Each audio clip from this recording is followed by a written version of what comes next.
It's Talk Erie and the Joel Natale Show, live from our Kingdom Financial Group studio here at 5th and State. We're also live on YouTube and on Facebook.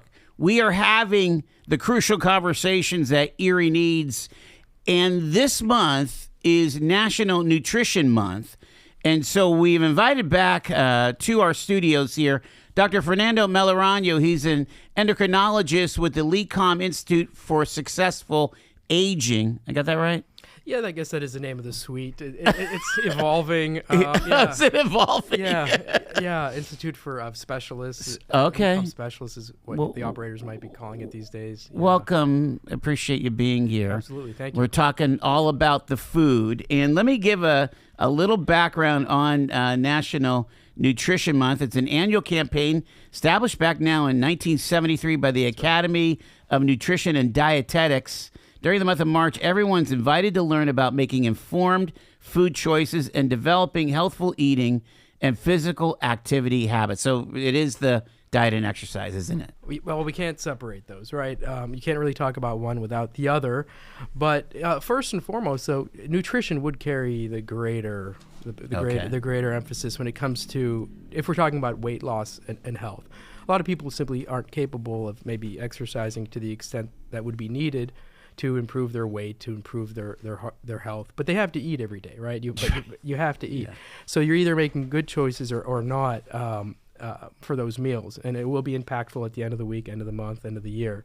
What has changed? Has your weight gone up or down? Have you put healthy foods into your system, or have you not? So, well, all you have to do is spend an hour on a treadmill, and you see how many calories you've burned, and you're like, oh, it's not. Geez, that's not much. Right. Yeah, exactly. No, and it's funny you mentioned that because I've been using the treadmill a little bit more lately myself, and it's not, and I don't care about that number at all. I realized my pulse went up to where it needs to be. My heart was happy for that extra work. Your joints, your mind, your well-being, everything else is going to benefit you all day long. I feel good all day when you exercise in the morning. But that little number of calories, yeah. So if you're truly trying to exercise to lose weight and cut calories, or burn that donut that you had. That's all it was, right? that calorie count at the end was that one donut, maybe. Right. So that is not how it works. So here we are in March. I think, why do they pick March? Maybe you're through the holidays. You're not trying to ask anybody to eat healthy during the holidays per se, but now spring is coming up, and you want to get healthier, and you want to do better. So that might be why they picked March.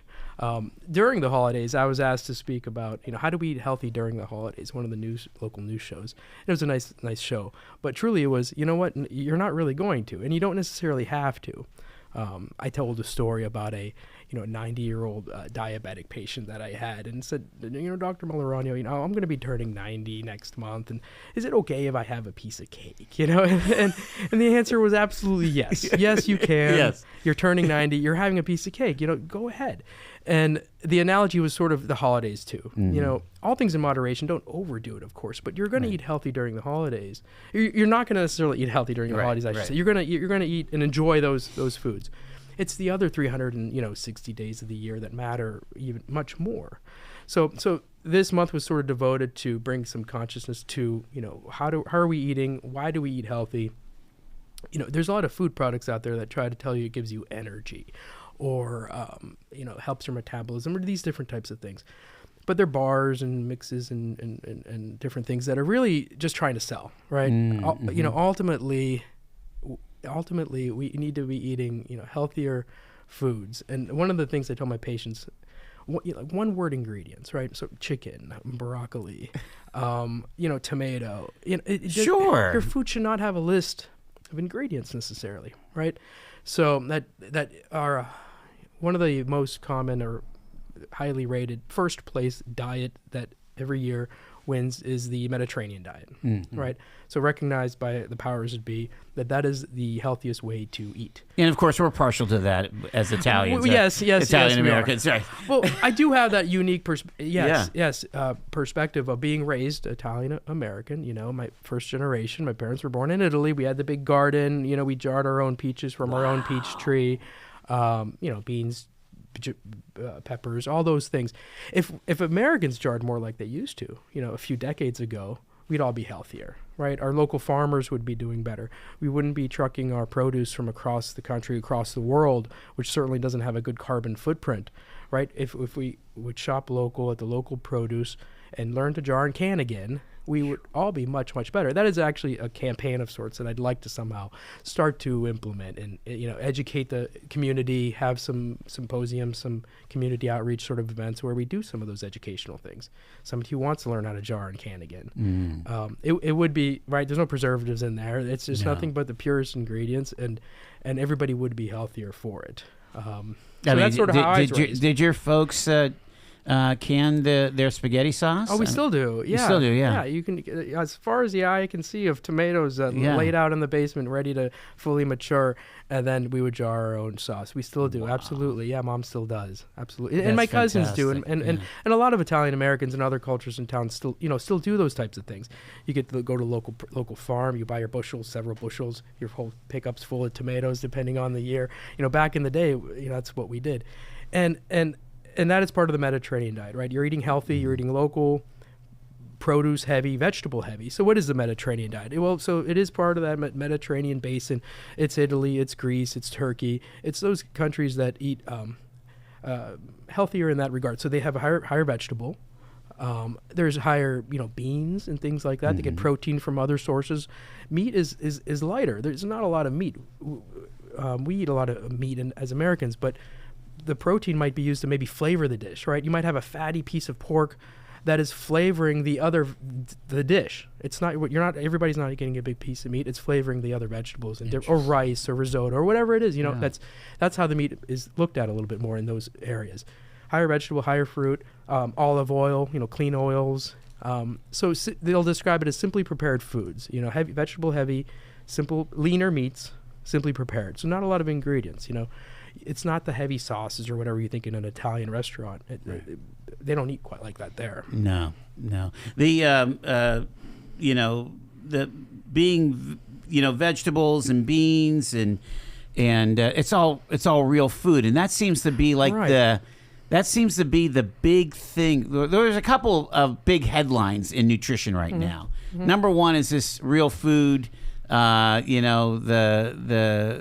idea that we've got to move away as a society from ultra processed foods. Like you mentioned, if your list of your your breakfast cereal is got 25 ingredients in it, there's an issue. It doesn't have to be that way, right? Exactly. So breakfast is a tough one.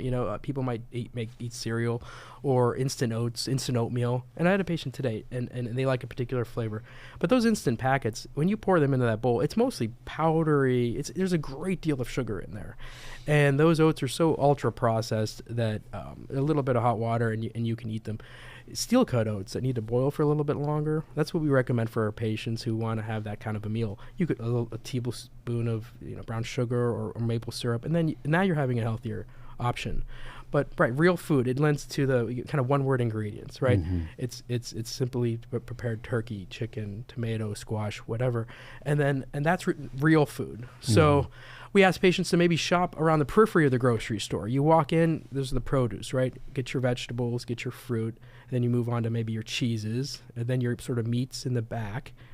And then you can go to maybe the frozen versions of the same type of foods. And then you get out of there. Everything in the middle, do you know what I mean? No, I hear you. Really, it's in a bag, it's in a box, it's sitting on a shelf. It has a side where a long length of ingredients and chemicals and, right, the words you can't even pronounce, as we all say, right? What is all that stuff? And there's a conscious effort to look into that, to see, are our best interests at heart when these products are approved and put out there. And it would seem that the answer is no to that question. Profit seems to have a greater force in deciding some of these foods that are available. Well, I beat up on salad dressings a lot because, again, if we're talking about the food pyramid and things, and the food pyramid's been turned upside down we'll talk about in recent times. But the idea of like a low-fat salad dressing is probably just chock full of sugar, right? Versus either making your own olive oil and vinegar, which is really good and easy, and cheap. You could also there are commercial ones. I'm thinking of like Newman's Own. He's got an Italian dressing That's basically Just the seasoning and olive oil and right. and vinegar. Right. It can't be that simple. We'd like to try and encourage patients to learn to cook if they don't know how to cook. You're going to be doing a lot better off cooking and eating at home than going to a restaurant. Sure. That's not easily done, but that's one of the things we encourage. But no, your foods should not have a lengthy list of ingredients on the side of them. But as you mentioned, the food pyramid, it did get flipped over, right? How are you feeling about that?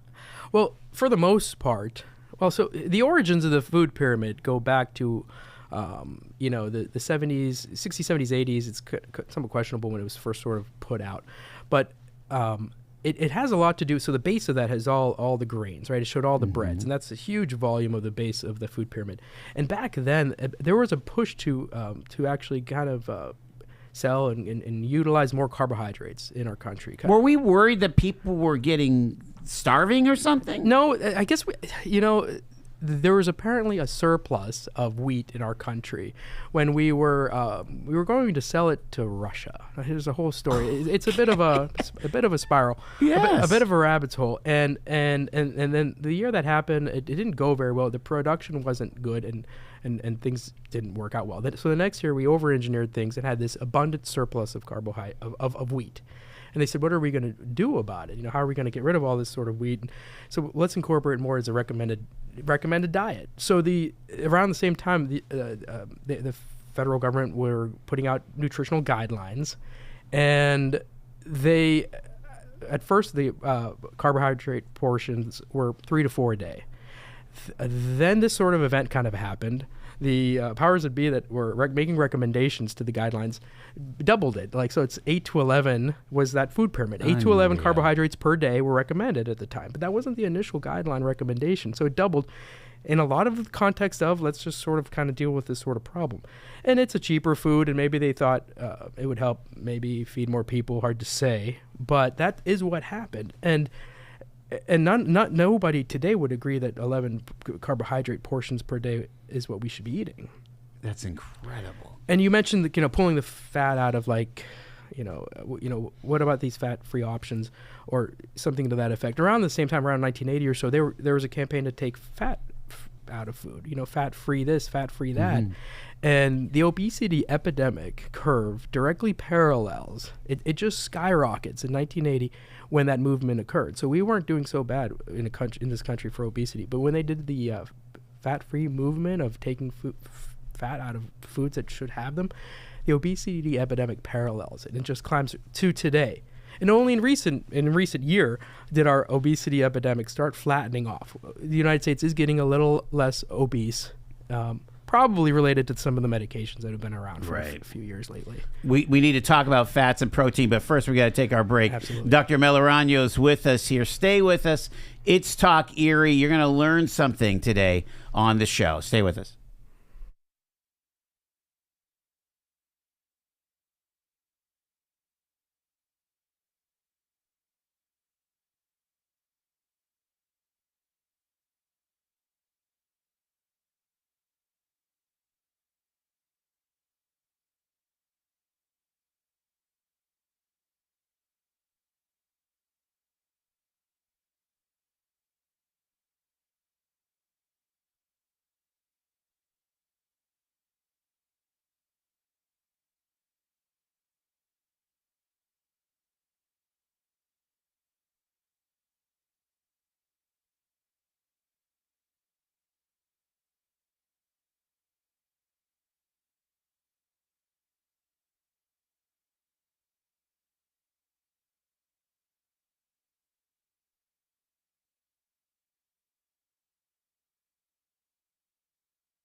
Dr. Fernando Melaragno is with us here from LECOM Health.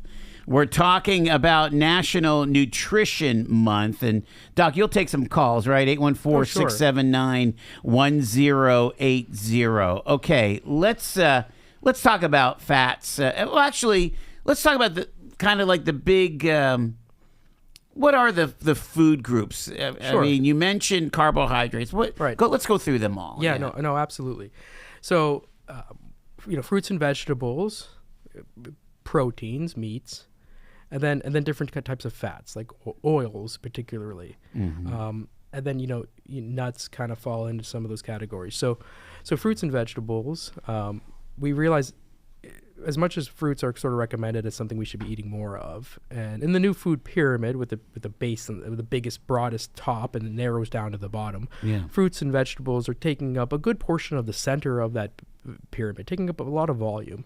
The top are primarily meats, proteins. They're talking protein, which is another big headline that we're dealing with right now, that everybody's going crazy with protein. Right. So most your elderly don't eat quite enough protein, and they're losing muscle mass. They do not eat enough. They don't eat enough. They're losing muscle mass by natural aging, and they would benefit from eating a little bit more protein. Our young people who are eager to be athletic and building their physique require protein to build muscle. We need protein. Then what happens to that in the stomach and in the digestive system? Like when you have a chicken breast. Yeah. What goes on with that? So as the omnivore that we are, with the dentition and salivary system and esophagus and stomach and the acidity that our digestive tract operates at, we are omnivores, meaning we can eat sort of everything, right? Meats, fats, and vegetables. So we can digest and get good nutrition out of those. We can only really get nutrition out of fats, meats, and carbohydrates. There's a certain caloric amount of each of those categories. So we're very good at converting meats, fats, vegetables, fruits to energy, and the components that we need to build our body. So fats are not necessarily the enemy. It's easy to think that you get fatter if you eat fat, but not really. If you eat carbohydrates that are far excessive calories and sugar, then you're going to burn off immediately. The body will store that move that over to storage, which is fat. Yeah. So people would want to attribute fatty foods or traditional fatty foods as a way of becoming fat, but truly carbohydrates, excess carbs, and what are carbs? The breads, pastas, refined flour, ultra processed types of foods that have been really taken down to such a path of processing where your body can absorb it so very quickly. It almost breaks down into a carbohydrate and into a sugar so quickly that it doesn't have the benefits that a hearty, whole wheat type of grain food source would offer. Like a high fructose corn syrup is just of the worst. One of the worst, yeah.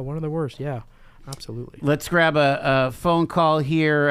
Hello, you're live with Dr. Melaragno on Talk Erie. Go ahead.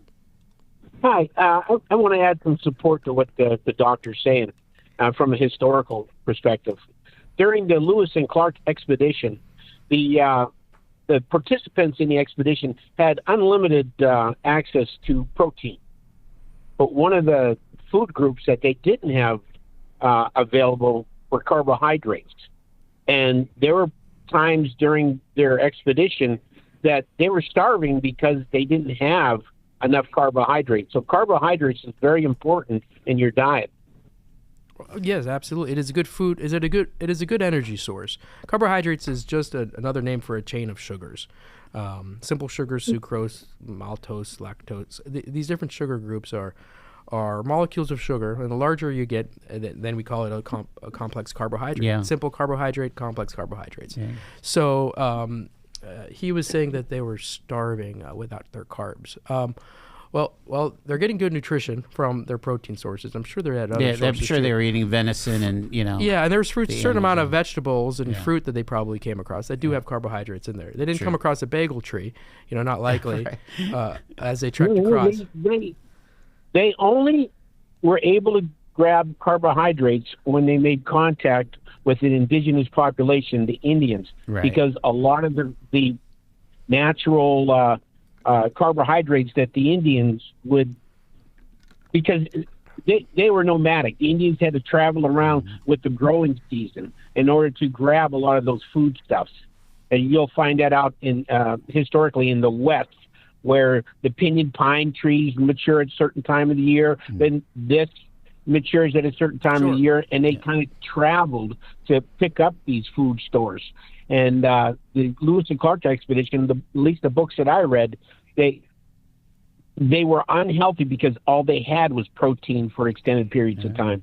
Thanks so much for the call. Appreciate it, man. I mean, again, we're not saying eliminate all carbs. We have quite an over and abundance of today, and the right now we're just kind of turning the tide a little bit. Yeah, right? that's sort of extreme. Yeah, we're not. There's an overabundance of rich, high sugar, high simple carbohydrate foods that fill the entire center of a grocery store for the most part. Right? What about portion control, Doc? It seems like you have a bowl of cereal. Sometimes you want another bowl. I mean, I hate to pick on cereal, sweets sweets will potentiate a craving for more sweets. Okay, that is how we kind of operate. So something like a simple sugar that's in and real sugars that are simple carbs that are in a bowl of cereal. Well, it's more of a bowl of cereal in a lot of ways. Freudian slip there. It's a dessert. If you were just given the ingredients, you would think you're baking a cake or something. Oh my gosh! You would look at that and say, "What are we making? Cookies, cake? What dessert are we making?" No, it's supposed to be your cereal. Most important meal of the day, right? Right. No, there. Yeah. There should be some protein at breakfast. There should be some protein in every meal, but all things in moderation. You're describing portions. So the Mediterranean diet looks like as a plate that's half vegetables, a quarter protein, and a quarter carbs. Okay. We're allowed to have some carbs. It's just people are eating the entire bowl full of carbs, a gigantic bowl of pasta or whatever, and then going for seconds. That's why we're obese. When you're not eating salad, that's why we have heart disease, right? And we have marked diseases in this country because of those types of foods. What's your go-to vegetable when you're not eating salad? Oh boy. I love vegetables. So like zucchini or squash. Okay. Sweet potato is potatoes aren't so bad. Mm-hmm. You can take any of your favorite vegetables and throw them in a sheet pan and just throw them in the oven. And you don't have to do anything. You sprinkle some olive oil, you sprinkle a little seasoning, and you just have to wait long enough while your protein is cooking in the pan or whatever. So there's a lot of easy ways to make healthy vegetables. They don't have to be hard. Yeah, roasted broccoli and cauliflower with some Italian seasoning. Simple. Simple as that. Yeah. Amazing. Absolutely. All right, we're going to take our break. Dr. Melaragno is with us. It's National Nutrition Month. Again, a lot of your goals can happen just with eating right. Stay with us.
It's our Wednesday health focus on the Joel Natale Show, live from our Kingdom Financial Group studio here at 5th and State. Dr. Fernando Melaragno is with LECOM Health.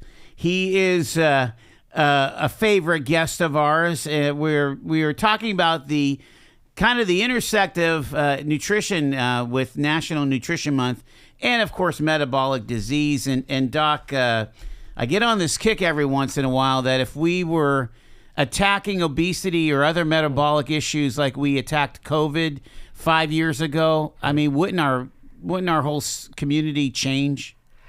Yeah, we don't seem to have the same resources when it comes to things that are a little more sensitive, obesity, right? Obesity is a touchy subject. Sure. Patients don't even want to bring it up to their doctor. Their doctor might not want to bring it up to their patient. It's the last thing they might discuss. But in fact, it could be one of their greatest problems. Obesity is a disease. It's recognized as a disease just as anything else. There's increased morbidity and mortality, early death and suffering of complications, just like any other disease that you can think of. What do you call it? Inflammation, and all the diseases associated with it. Yeah. Absolutely. I mean, we actually have a term, morbidly obese. Isn't that what, 35 BMI and above? Right. Yeah. So Good Lord. So they're saying it can kill you, right? Morbidly obese. It can kill you. So all the things we do think about, heart disease and high cholesterol, high blood pressure. We don't want to die of a heart attack. We don't want to die of a stroke. But obesity is making all those things worse.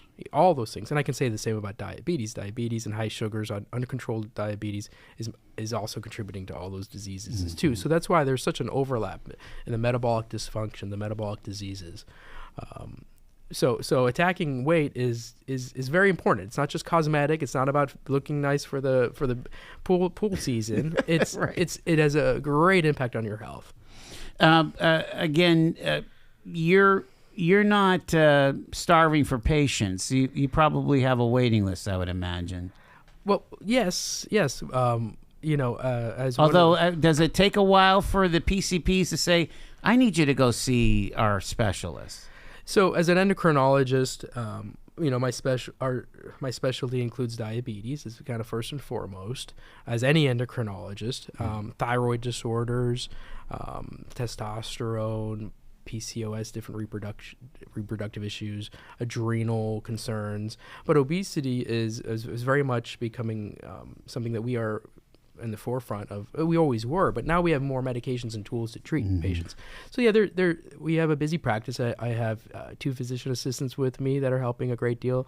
A nurse practitioner has joined me as well down in the Meadville area, and we're still growing. We have 4 locations at this point: Erie, Corey, Union City, and Meadville. What about foods and their connections to other dysfunctions? And I mean, like, are you seeing where some foods can really knock a patient for a loop? Like you're trying to diagnose, these presenting symptoms, and it could be what they're eating. One of the biggest things, and we all know this, is pop. Soda. Oh my gosh! Yeah, whichever you want to call it, soda pop. And pop, would you soda. include like sugary, like Gatorade and energy drinks too, or not necessarily? Well, most people drink a lot of pop, right? What are they going to choose to drink? And the fact is that there's just an obnoxious amount of sugar in those beverages.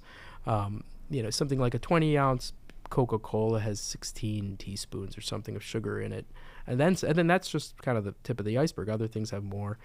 You wouldn't go into your kitchen and pull out a glass of water or a glass and fill it, with 16 teaspoons of sugar, random dyes and flavors and things that you don't know the chemical names of these things, and then top it off with a bit of water. You wouldn't do that, but that's exactly what you're doing every time you're drinking a soda. Now, I mean, I like pop. People drink pop, but I don't really drink full sugar pop anymore. And then there's the diet pops, and the reality is, when your brain gets that sugary taste, even if it wasn't necessarily real sugar, there's a craving process that kind of follows. You end up craving more sugars. So maybe you drink that diet pop, but now you're eating more carbs or more sugars or desserts afterwards.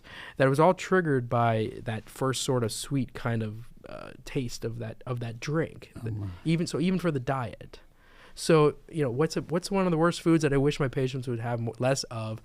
Pop would probably be quite high on the list. Some people can't drink water, like they choke on water. Yeah. What's your suggestion for that? So, right, and there's waters taste differently right out of the tap. I go through a Brita, even though I think my water tastes fine, but it almost it makes it more palatable for me out of the Brita. Exactly. So I recommend that you at least try to do something like that. Use a water filter so your tap water is more palatable and cleaner and safer too for that matter. So people like fizz, so if there's carbonation, if they're seeking out the carbonation and they want that part of it, then we try to ask them to try to find a carbonated water that has some flavoring in it. There's a lot of different brands out there. Wegmans is a brand that we use in our household. Yeah. And the ingredients are simply water, carbonation, and some natural flavoring. So it tastes a little bit like lemon, a little bit like lime, and that's it. There's no sugar. Don't expect it to be sweet. There's no fake sugar. It's just carbonated water with some flavoring, which you might say is better than just plain water if plain water is not your thing. So I try to get somebody to find that replacement. I don't know why we like carbonation, but we do, as a people, right? But I think it helps digestion sometimes. It does. It truly does. Right. That might be part of it. Sure. Mm-hmm. There's a couple natural carbonated springs in the world, and they're quite Perrier, a luxury. right? Yeah. Right. Quite a luxury back in the day. But so it's hard because what beverage are you going to drink if you don't like water? But that's one of the ones I kind of find that carbonated one that you like. Yeah, the seltzers are pretty good. They are. There's not a lot of ill ingredients in those types of products. Interesting. Yeah. Yeah, it's funny. So like you're saying just that change instead of that's not comprehensive, but like as an initial first step, you're eliminating 300 calories from one soda. Oh, right. Tons of calories, which means tons of weight, and then tons of sugar, which is greatly affecting that diabetic patient or pre-diabetic. I had a patient that had a bit of a condition where he didn't always make the right decisions, and he drank an obscene amount of soda, like just a really ridiculous amount of Mountain Dew, and he was requiring a ridiculous amount of insulin, and he was able to kind of gradually come off with a lot of help this compulsory soda intake, massive, and his insulin requirements just drop down to zero. So he went for a person you thought was just a horrible diabetic that needed just so much insulin. Well, simply they needed to get rid of that sugar that required the insulin, right? It's a parallel. And maybe he took a pill or two just to keep his sugars at bay because he was a diabetic. But it was the soda consumption. So that was an extreme example. But everybody else is sort of just fighting or staving off diabetes when they take in that much sugar. You're really asking your pancreas to do a lot of extra work, to dump out a lot of extra insulin to keep those sugars down when you're taking in that kind of volume. I'm interested to ask you about this relatively new trend that young people are not drinking as much. And again, I'm sure you've alcohol. dealt with folks drinking alcohol. Yeah. Alcohol has a lot of sugar in it, right? Oh, sure. Even beer can be heavy in carbs, sure. right? Yeah, absolutely. What is it? Is it dry January? Dry January. Right. But no, younger people, and I think it's mostly a good thing, are drinking much less alcohol than their predecessors did. Yeah. And so part of the Mediterranean diet used to always have a little glass of wine in the side. So red wine has some properties to it that have some cardiovascular, heart protective benefit. But in the big picture, alcohol is essentially a toxin, right? Your liver has to clear it out like as if a toxin. And we're not really meant to have it. But so the new guidelines are saying things like, the recommended amount of alcohol is zero. Right, so they used to have numbers. Wow, okay. Right, they used to have numbers. Like if a woman has these many drinks, or a male can have these many drinks in a week or a month or whatever, that's not bad. Basically, it's just under the levels of being an actual alcoholic, where you have an addiction and a problem, and it's affecting your entire quality of life. So a small amount. I wonder if it was the alcohol lobby pushing for that. Well, maybe. Could have been. Probably. As long as we're going, yeah. We have some conspiracies going on. Big here. Alcohol. Jeez, big alcohol. Yeah, maybe. But now the actual recommendation is 0, huh? Well, they're basically saying, so there's a little caveat, Yeah. and it says but if it improves your general quality of life as a social icebreaker, and you're able to have more social encounters, and your quality of life is improved in that fashion, then there's a certain balance. Where's the risk benefit? So and we can all appreciate that. Sure. But for the most part, yes, large amount of carbs, a large amount of sugars, and all types of alcohol. And now that younger people are drinking less, I think it's going to only have. We're going to start to see some cardiovascular benefits. Some even there's cancer risk associated with alcohol. It doesn't do a lot of good. And I'm not preaching zero alcohol. Right. I do like a certain amount of alcohol myself, but I've cut back significantly. So I don't haven't much at all anymore. So Right. special occasion. It's that sort of all things in moderation. Just like your plate should be half vegetable, a quarter protein, and only a quarter carb, not half carbohydrates, or the full plate is carbohydrates. You could have alcohol occasionally on a special occasion, and just like the holidays, right? You're allowed. You can eat a little bit more indulgent. You're having those heavier desserts or things, but it's just a short period of time in a year. So if you have an occasional drink on a special occasion, your body's going to be able to handle that, and it's not going to have any long-term major impactful things on your health. But if it becomes a regular thing, I think young people are a little bit more conscious of health in general, right? They're a little more knowledgeable. You see all these sort of gyms popping up, all these different fitness, gurus that are everywhere. Alcohol doesn't necessarily factor into a person's equation who's really trying to be ultra healthy. Okay. We kind of mentioned the proteins. There's a huge protein craze right now. How dangerous is that? I mean, you've heard about keto and all that stuff. Has that all been pushed aside, do you think? Or is there still people coming to you where they're like consuming tons of protein like that? Yeah, like the caveman diet, the keto diet, all these types of things that had their moment in the limelight, but not so much lately. But you see protein being marketed in protein supplements, powders, and things that you can simply add to a drink, etc. A can of soup is emblazoned, 20 grams of protein. I'm like, hey, that's probably pretty good for me. Right. Well, right. But back to cereal, protein fortified with protein. You can see protein fortified on almost any product because they know it's an eye catcher. They know that most people realize they want to take a little bit more in. They know that could benefit from gaining muscle mass. Yeah. Protein's important. You're also having satiety. You're feeling fuller longer when you have increased protein in your diet. So it's a way of maybe staying away from carbs or other portions by increasing protein in your diet too. But sometimes like with soups and stuff like that, you're getting hit with the sodium content. Yeah, I mean, if it's not one thing, it's the other, Doc. What are we supposed to do? Oh, gee, sorry. You all have to grow your big garden in the back. Right, it goes back down to that. Cook your own food, and we don't. Yeah, that's the thing. It's not it's a simple topic. Oh, just eat healthier. We can all say that. We can all appreciate. Oh, yeah, I should eat healthier. But how? And then that's a much more complicated conversation. And again, you would never put a quarter cup of salt in anything that you make for yourself. No, exactly. But that might be what happens. Yeah. Let's get another phone call. Hi, you're live with Dr. Fernando Melaragno here on Talk Erie. Hello.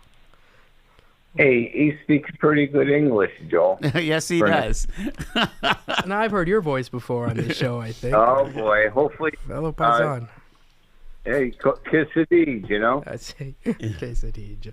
Hey, when it comes to, like local honey, I'll use honey, maybe I'd say half a teaspoon in my coffee. Sure. And usually that cacao or cocoa, however you want to pronounce it, 100% or 90%. It's supposed to be really good for your heart. And I'm doing everything I'm supposed to, I guess. Now, I don't know if you ever heard of a product called Dave's Bread. Yes. It's got all the whole grains in that. Mm-hmm. And I ended up getting an app on my phone that it's called Yuka, Yuka. And what you do is it scans the QR code on all the food, and it'll tell you bad, good, okay, or whatnot. Mm-hmm. And you'd be surprised how many things that you're thinking you're eating is good, and it's not. Yeah. It's almost sometimes the same or as bad as you're like this Dave's bread. It does score like in the good range. Mm-hmm. Like, being Italian, it's hard to not have pasta. It's hard to not have bread. And then what do you do when you're done with all that sauce with the Parmesan cheese on it? When you're done eating your pasta, you need a piece of bread. You need a piece of bread. Yeah. No, how I'm with hard you. it is. I'm using I think I'm getting bits of metal because I scrape it with my fork. Not because it's like the best part. Yeah. But there's certain things, but still, now I do have a little bit of a sweet tooth, but it's like once a day I'll have with my coffee, and I try not to overindulge, but boy, and then when I look at my cholesterol and the sugar, I'm there. It's just like, what can you do? Right. And now I work a physical job, but I walk a half hour on a treadmill now. But once the weather's starting to get nicer, I go outside, which I think is more beneficial, not just to your body's health, but you just clear your mind, you get fresh air, and it's like it's really therapeutic overall. But still, what are some, I guess, what you could say, would you suggest are some good superfoods? I guess you could say it. Sure. What is a? I'll let him answer off the air. All right. Thank you, Gino. I appreciate it, man. It's not the best. It's not the bad. Okay. See you, man. What about superfood? We hear about this kind of thing, right? Yeah. No. Yeah. Absolutely. He had a few good points there, right? Yeah. So, honey, some of the natural sugars are better than some of these fake processed ones. Superfoods, you'll see different lists. Almonds is kind of in the buzz right now for helping lower bad cholesterol. So nuts in general, walnuts, some of these are considered superfoods, and all things in moderation too, right? Mm-hmm. They have a certain amount of fats in them and different oils in them, but a certain amount of all things in moderation. Broccoli might have been mentioned earlier. That's considered a bit of a superfood. Cauliflower, the green leafy vegetables, right? Your kales and spinaches. Sure. They're fortified with some of the greatest amounts of some of those minerals and micronutrients and that we require that we might not get in our diet otherwise. When it comes to protein, the beans are great sources. Yeah. So beans would be considered in different legumes, different types of beans, anything like that is on the list. Certainly better than having a fattier cut of meat for your protein every day. Yeah, having like a meatless Monday works if you're gonna cook up some beans or Right. Beans and rice. Your meat and potatoes kind of guy or whatever. Well, you can't have a fatty meat every day. It's probably not a good idea. But if you really enjoy one, well, maybe every other weekend or whatever. You kind of enjoy that, and then you enjoy it even more, right? There's that. We take a lot of things for granted. We have an abundance of things, and sometimes we forget how to actually enjoy it, and then we just sort of supplement that by having it more often, and then that's one way to try to enjoy it. Coffee. What's your take on coffee and caffeine in general? I think in general, a lot of people take in way too much. Some of these drinks are just mega doses of caffeine. Obviously, those energy drinks and things, it's easy to call them not good because it's pretty obvious. A lot of them are, and they've gotten better. They made a point to kind of cut the sugar in them and even cut the caffeine that's in them compared to their predecessors. So those energy type drinks have gotten a little bit better, but they're still not considered good. For the average coffee drinker, there's some benefit, right? There's some a little bit of stimulation, a little bit of getting yourself going a little bit. People absolutely benefit from that.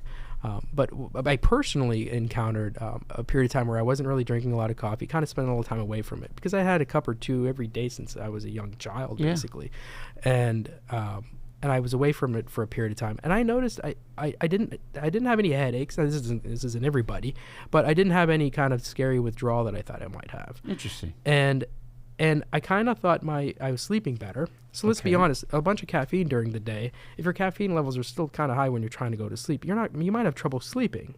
right? Or you fall asleep, but you didn't have real restful REM restorative sleep. Then you're tired the next day, and what are you going to do? You're going to have more caffeine, and the cycle just continues. So I actually didn't feel tired when I was without it. What did happen was the first time I had a coffee after that period of time, I did feel kind of tired around 3 p.m. I was kind of crashing. It was the rebound, right? So you felt a little extra high, and then you come back down, and that's perceived as, oh, I'm kind of tired, and then you take maybe you have another coffee, and now you might not sleep as well that night, and the cycle continues. So, I mean, all things in moderation, right? Listen to your body, I think, is an important thing. Or maybe consider a tea with a third the caffeine in it, Yeah. A couple other kind of hot topics here. When do you want to stop eating at night? I've heard so many people say 7:30. That should be it, man. Yeah. Well, it all depends on your schedule. But if we have an average kind of wake up at 7 or whatever, you're having breakfast, lunch is around 12. Dinner ought to be around 5 or 6, right? Roughly 4 hours between meals is a pretty good physiological amount of time for our general metabolism. And then after that last meal, we really shouldn't be eating. We want to hydrate, but not too much because you don't want to have to wake up and go pee, right? Right. But you should still be hydrating for those 4 or 5 hours, between dinner and bedtime. But the reality is, 5, 6, 7 o'clock, if you're going to bed around 10 or so, it's obvious if you were to eat anything you eat and then you go lay down and put yourself in a semi-comatose state of sleeping, you're not burning any energy, right? And it is going to contribute to some elevation. So I can see people with, say, a continuous glucose monitor, right? And I can see their sugar readings 20 every minute. And I can see ones who start rising at night or they're high in the morning. Well, and they're like, why? I didn't, why did that go up? Well, they did eat after dinner, right? Oh, okay. They were eating at nighttime. When we're sitting on the couch, we're immobile. We're watching television that's stimulating us to eat the foods because you see the commercials. I often tell patients that's the witching hour for obesity. It's after dinner to bedtime where we're sedentary and we're typically overeating. So yes, that needs to be in moderation. Intermittent fasting, It works. Are you down with that? It works. It absolutely is. It's not too uncommon. I'm hearing this 16-hour fast or whatever. Oh, there's a lot of different versions. Yeah. Any ratio of time that you can think of, there's a name for an intermittent fast. But that's not too far outside of what our physiological predecessors would have to do. There'd be extended periods of time without, and then there'd be some time where you do have food availability and you would eat, but then there could be stretches in between.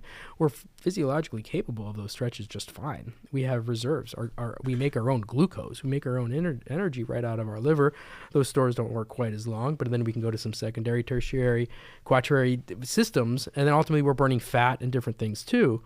So we can go periods of time, intermittent fasting, stay hydrated, and it's obviously not safe for all medical conditions. There's certain conditions where you don't want to. Yeah, you really would want to talk to your doc about that, right? Absolutely. I just got a minute left with Dr. Melaragno here. Where does mental health play in all of this? In eating right? Yeah. I mean, that whole stress eating thing. Right. I mean, we choose meals to celebrate, right?